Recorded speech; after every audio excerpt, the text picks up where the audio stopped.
फिर एक दिन दूर उफुक पर रोशनी का मीनार नजर आया। सिकंदरिया, इल्म का शहर, रोशनी का शहर। 5 अप्रैल 1326 मैं सिकंदरिया पहुंच गया था। ये वही रोशनी का मीनार था जिसके बारे में मैंने बचपन में सुना था। दुनिया के 7 अजायबात में से एक।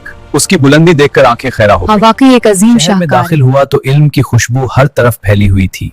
मस्जिदें, मदरसे, उलमा की सिकंदरिया के उलमा से मुलाकात हुई, उनसे इल्म हासिल किया, हदीस सुनी और कुछ अरसा वहां मुकीम रहा। अमूद सवारी भी देखा, पत्थर का वो बड़ा स्तून जो सदियों से खड़ा था।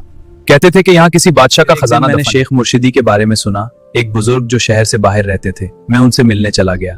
शेख मुर्शिदी 100 बरस के करीब थे। उनका चेहरा नूर से चमक रहा था। उन्होंने मेरा इस्तकबाल किया और मुझे दुआ दी।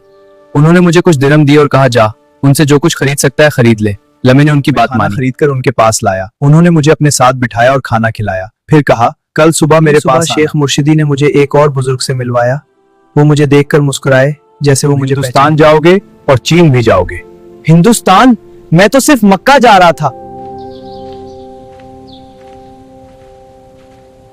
मैं सोचता रहा हिंदुस्तान, चीन, मैं तो सिर्फ हज के लिए निकला था। लेकिन अल्लाह का इरादा और भी कुछ था। कुछ दिनों बाद मैंने सिकंदरिया से रवानगी का फैसला किया। काहिरा मेरी अगली मंजिल थी, ममलूक सल्तनत का दारुल हुकूमत।